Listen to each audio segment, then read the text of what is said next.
Welcome to Stuff You Missed in History Class, a production of iHeartRadio.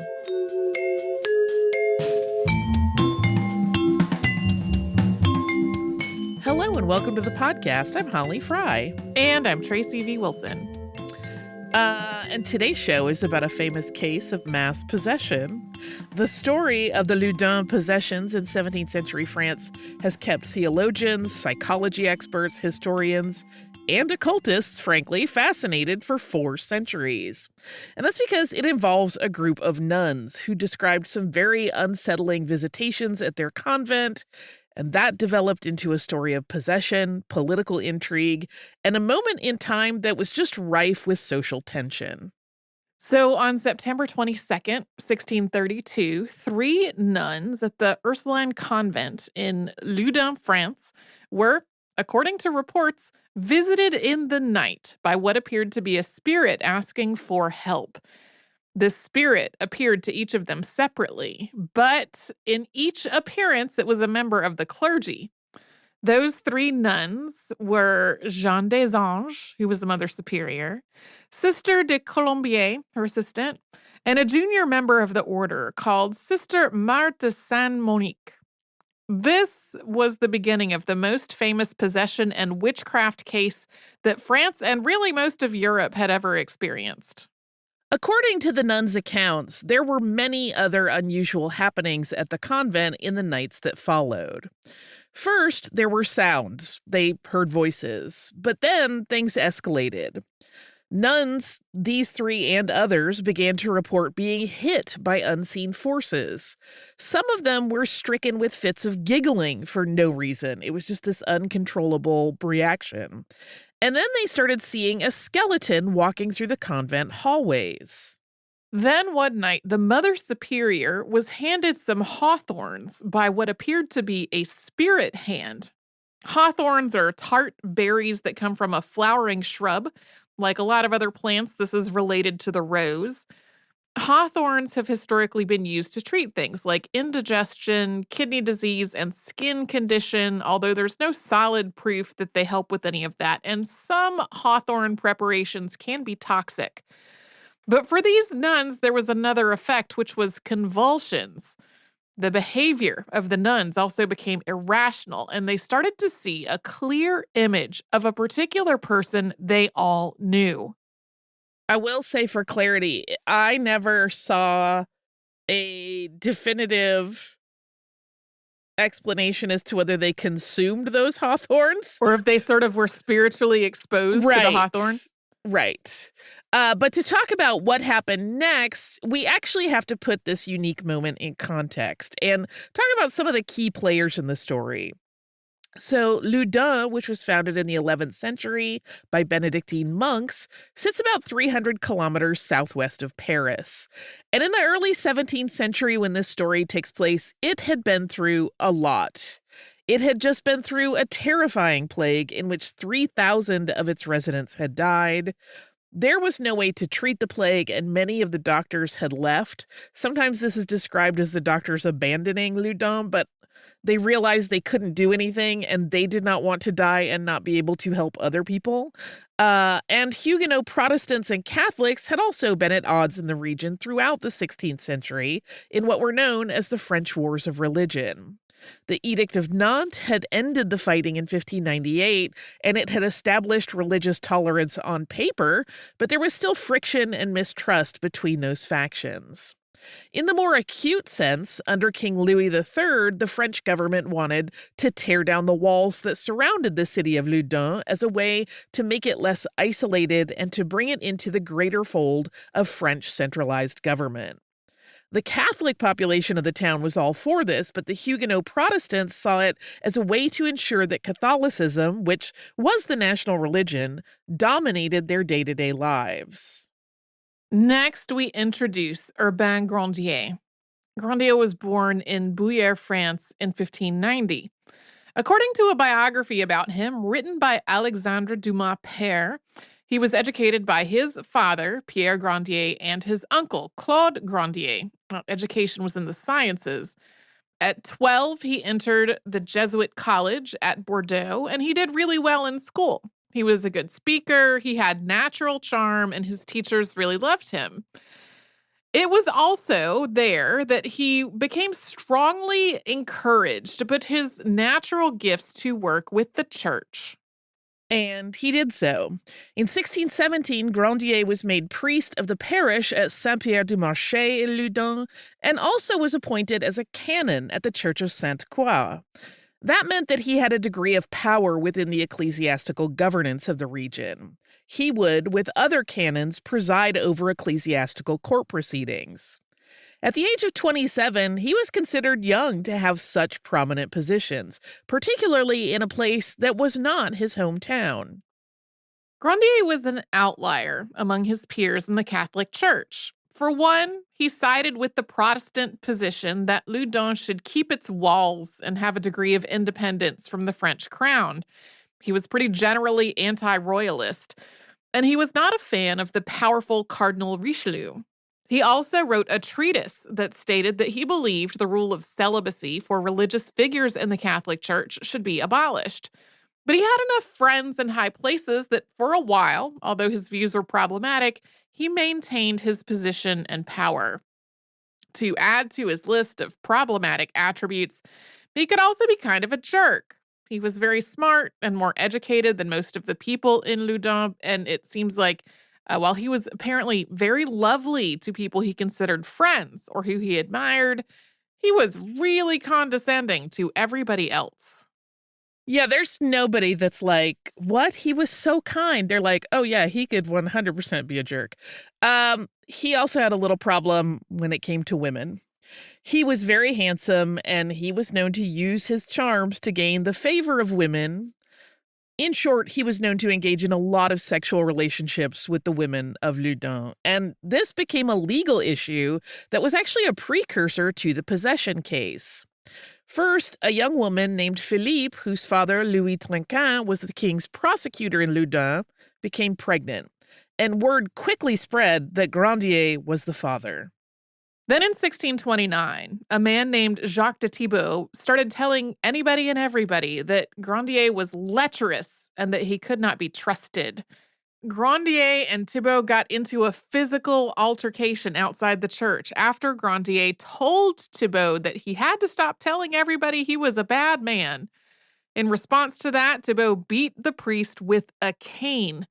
Grandier pressed charges, and the two men were soon before the Parliament of Paris. Grandier clearly believed he was going to win his case. This was not his first time in court because he was generally pretty quick to escalate conflicts into legal matters. And he generally won his cases, in part because he was so well-spoken and so good at making those cases, but he also made a lot of enemies in the process. In this instance, though, Thibault showed up with receipts. There are some versions of this story that actually include the idea that this entire situation had been something of a setup, that Thibault had actually wanted Grandier to engage with him so that they would end up in court, because many of the men of Loudun were tired of Grandier's hold on the women of the community, and they had resolved to get him out of their town. So when they got to court, Thibault presented a long list of incidents in which Grandier was believed to have acted indecently with women of the town. But more than that, Thibault revealed that well-respected men of Loudun had already discussed this entire matter with the bishop that Grandier reported to, and that bishop had issued an arrest order for the priest on charges that he corrupted women and girls, engaged in profanity and blasphemy, and turned the church into a brothel.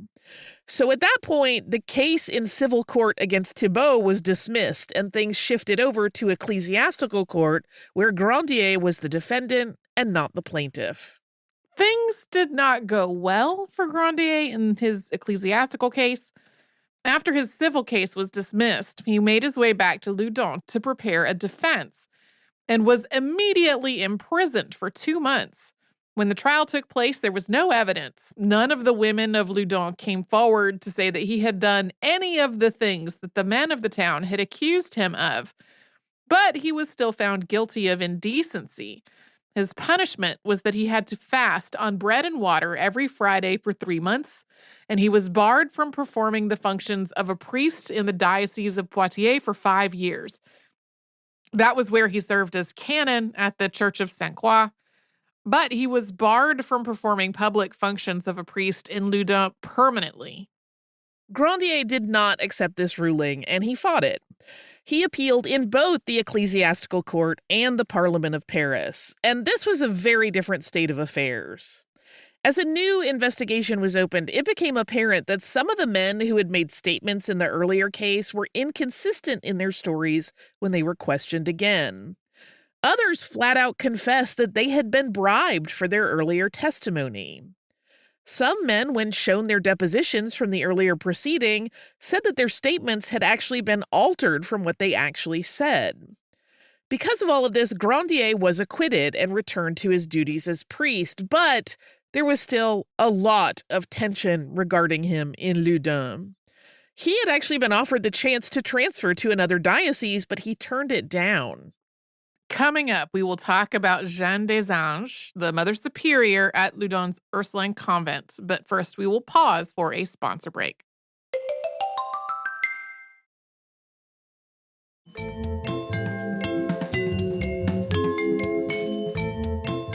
Mother Superior Jeanne des Anges was, like Grandier, given a lot of responsibility at a young age.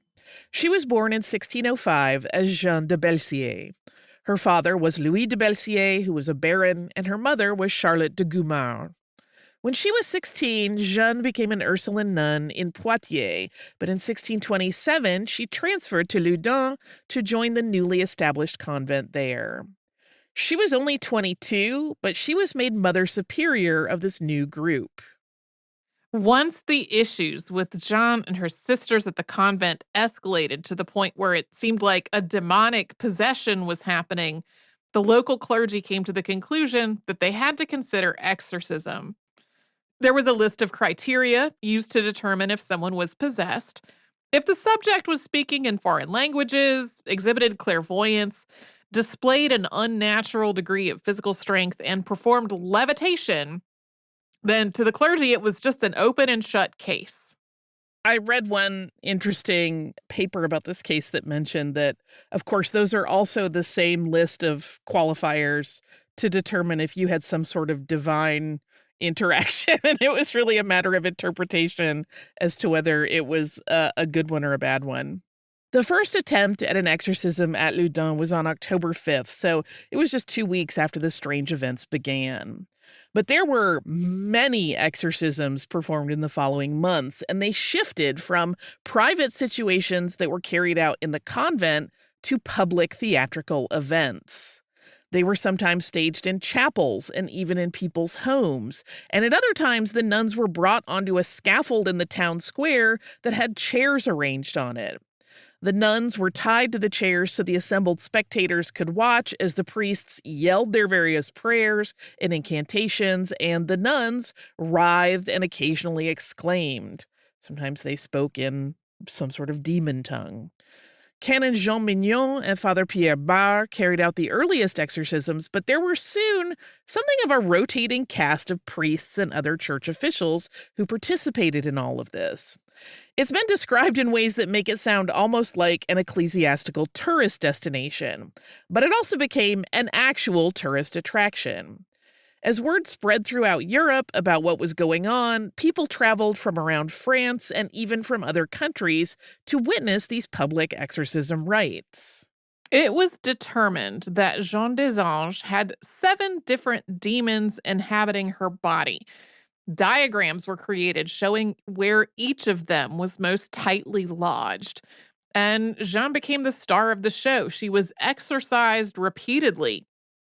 She and a lot of the other nuns said very plainly that the cause of their possession was Urbain Grandier. During one event, Jeanne des Anges clearly stated that Grandier had used witchcraft to lead the sisters of the order into debaucherous behavior. She and the other nuns even produced a copy of a contract that he was said to have signed in his own blood in a deal with the devil. The original document, of course, was filed in hell. Good to know Satan has a well-organized bureaucracy. The nuns claimed that this contract was what had started their possession. Things in Loudun became more tense almost instantly as people debated the veracity of these possession claims and whether or not the legal actions against Grandier were valid. But that discussion was very quickly shut down. The church was able to get a court order that stated that anyone publicly criticizing the nuns' claims or the way the church was handling the sorcery investigation could be put to death.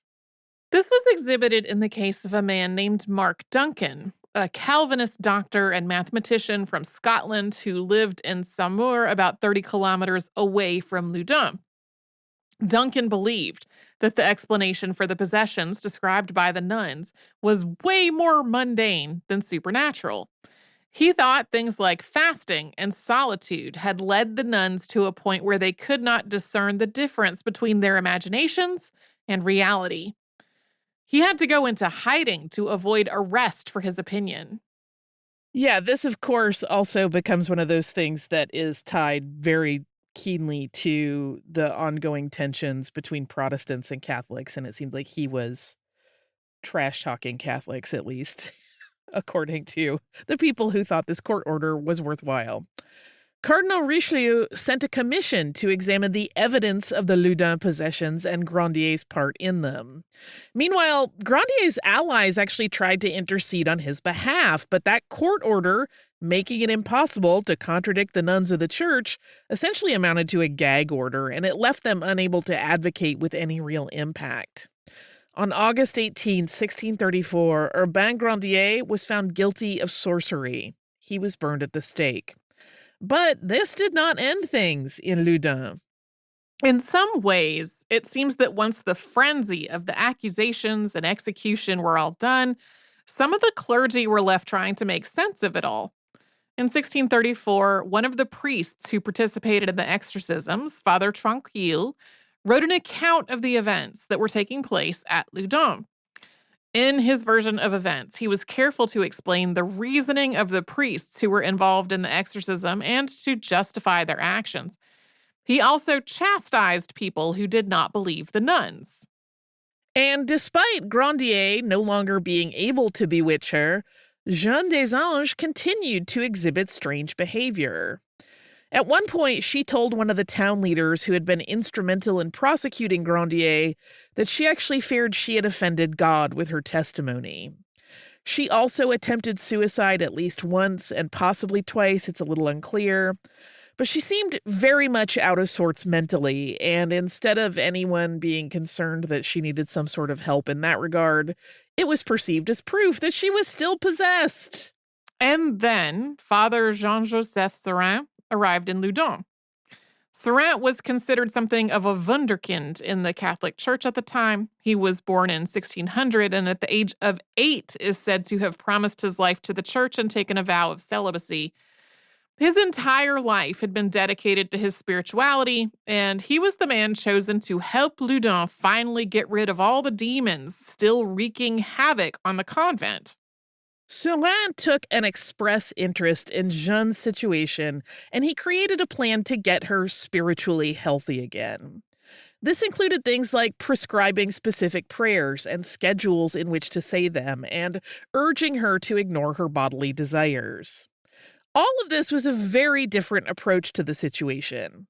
These were not big public shows. They were more intimate consultations. To be clear, there were still exorcisms being performed. In fact, the exorcisms continued for another 3 to 4 years.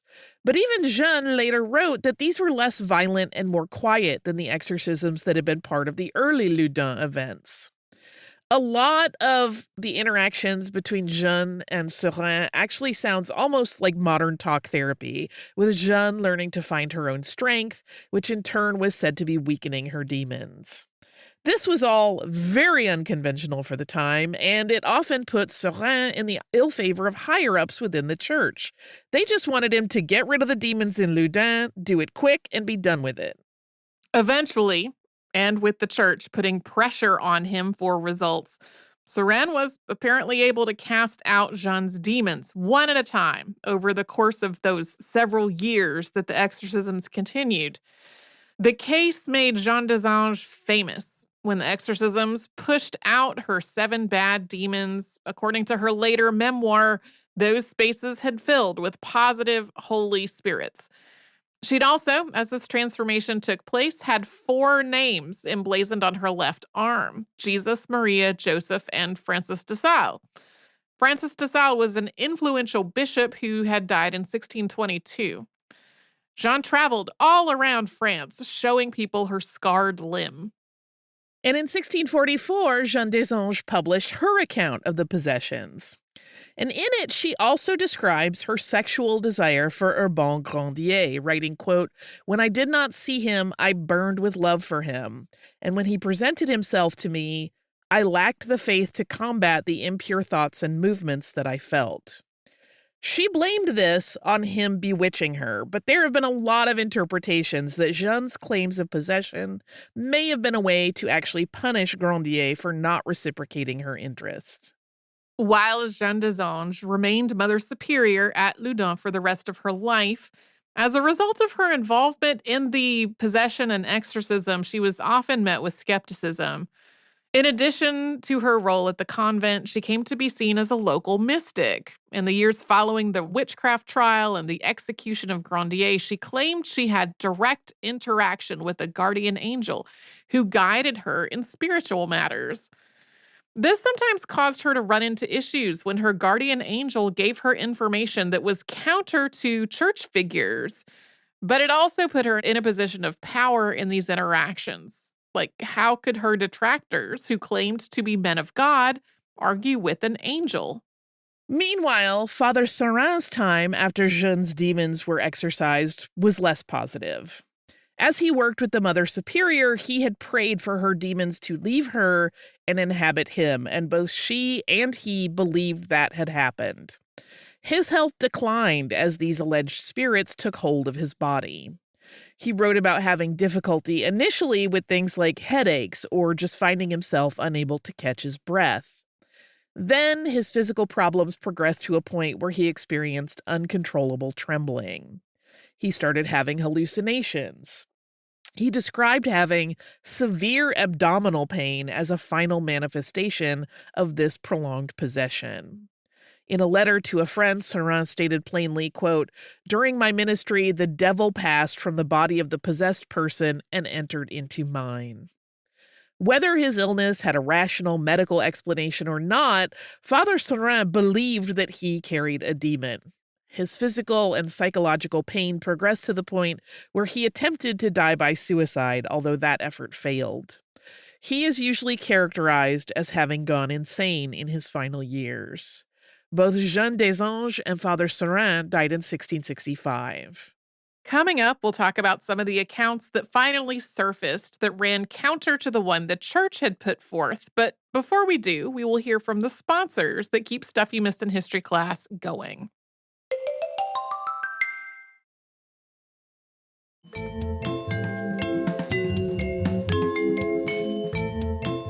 It wasn't until 1693 that the world got an account of the possessions that was counter to the Catholic narrative. That was written by Nicolas Urbain, a Protestant pastor who lived in Loudun at the time of the possession and trial, but who, like others, was essentially gagged by the illegality of questioning the statements and stance of the Catholic Church. In his account, written 60 years after Urbain had left Loudun, he states plainly that Urbain Grandier was killed not for witchcraft, but as part of a sinister political machination. Additionally, Urbain indicated in his account that the nuns had been coached to perform during the exorcisms in ways that would incriminate Urbain Grandier. Not only did this entire theatricality get rid of a priest who was considered to be a problematic libertine, according to Urbain, it also put the Catholic Church in a position where it had publicly demonstrated its ability to conquer evil, and more specifically, demons and the devil, through exorcisms. Similarly, an account written by a Monsieur Daignau, which was translated into English as The History of the Devils of Loudun, the alleged possession of the Ursuline nuns, and the trial and execution of Urbain Grandier, told by an eyewitness, all one title, states that the sorcery accusations against Grandier were absurd, and they were motivated by things that had nothing to do with demonic possession. In this writing, Daignau traces the believed origins of magic, but also notes the way that the early Christian church molded the concept to suit its own needs. Quote, the Christian church, at the outset of its history, forbade the practice of pagan magic, but taught what may be described as magic of its own. Both Urbain and Tertullien held that mania and epilepsy were produced by the action of demons or evil spirits confined within the bodies of the sufferers, and that these were to be exorcised by certain forms of words. The church formally recognized the efficacy of exorcism in 367 when the Council of Laodicea ordained that only those should practice it who were duly authorized by the bishops. Connected with magic and magical rites were the supposed curative properties of the relics of saints and the divine origin popularly ascribed to visions and ecstatic trances. It also notes that the idea of magic is easy to assign to so many normal, everyday things, even to words, noting, quote, in every word there is a magical influence, and that each word is in itself the breath of the internal and moving spirit. A word of love, of comfort, of promise is able to strengthen the timid, the weak, or the physically ill. But words of hatred, censure, and enmity or menace lower our confidence and self-reliance. In sociological readings of this entire situation, the outsider Grandier is in a way a sacrifice on the part of the community. In purging Loudun of Grandier, the frightened people of the town were also able to cope with and set aside their fears of demons, but also the fears that they had been living with during that wave of the plague and the anxiety that was tied to ongoing tensions between religious factions. A number of papers have examined this as an example of an often repeated cycle throughout history to restore order to a community when it is on edge.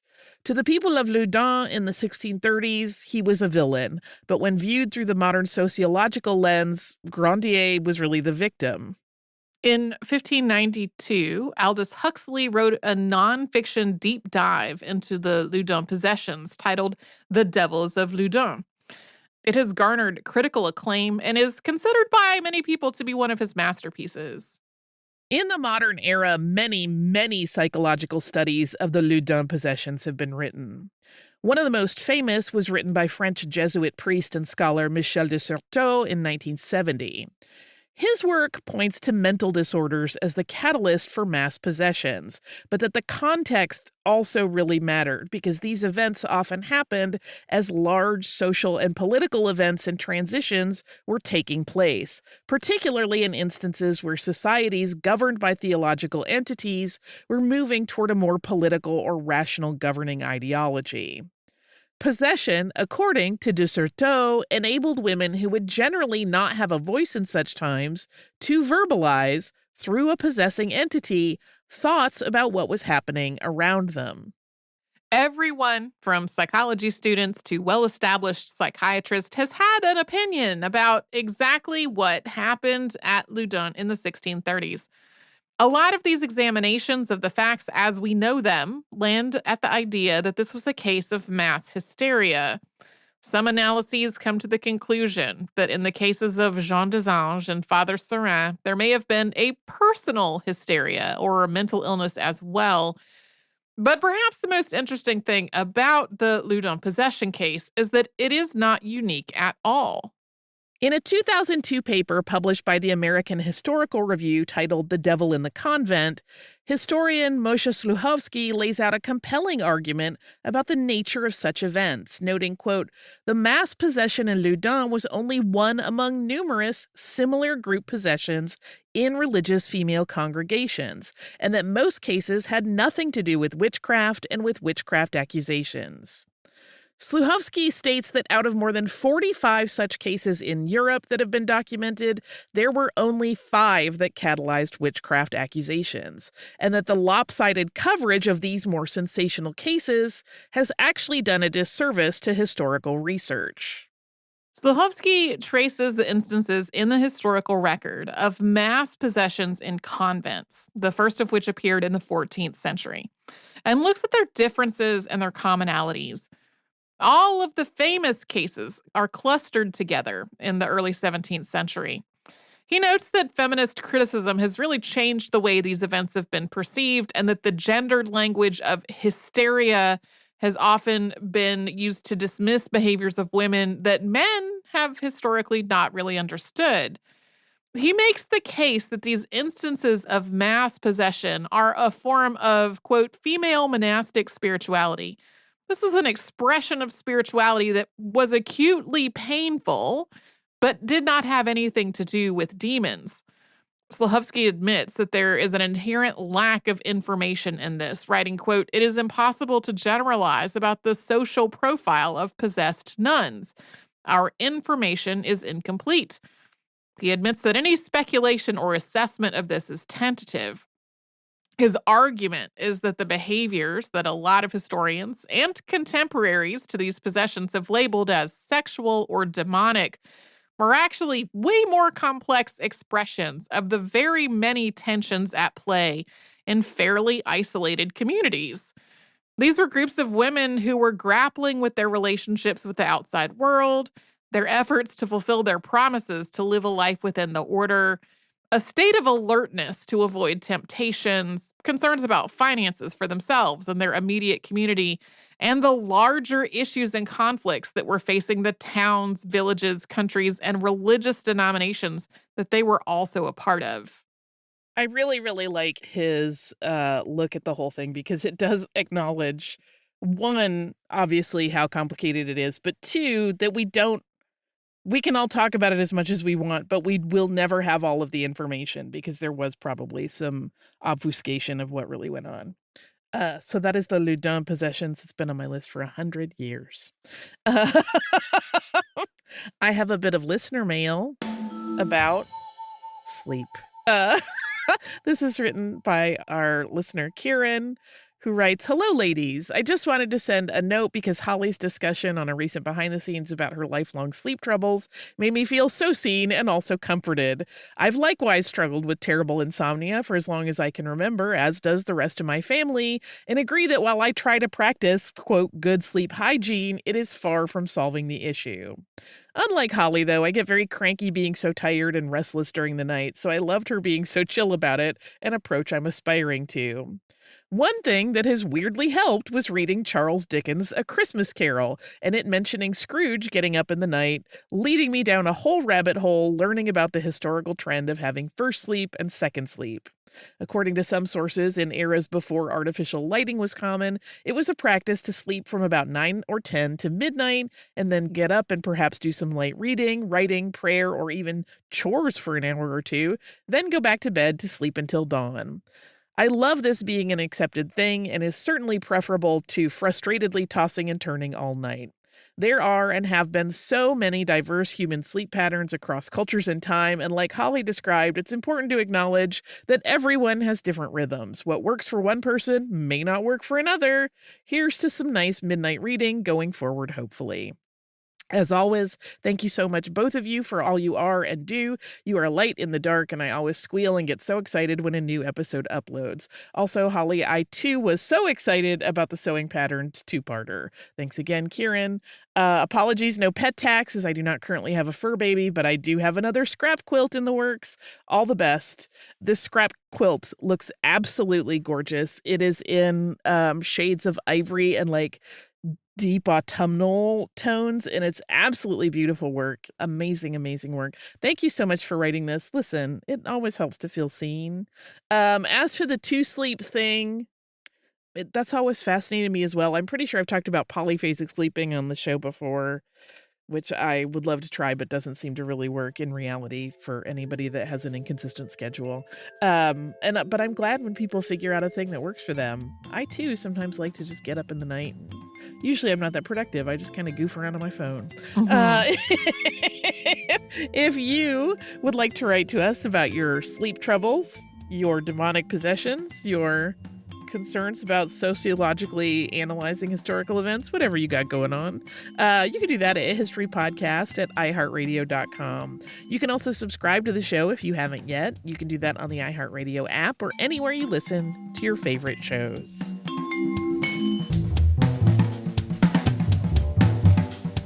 Stuff You Missed in History Class is a production of iHeartRadio. For more podcasts from iHeartRadio, visit the iHeartRadio app, Apple Podcasts, or wherever you listen to your favorite shows.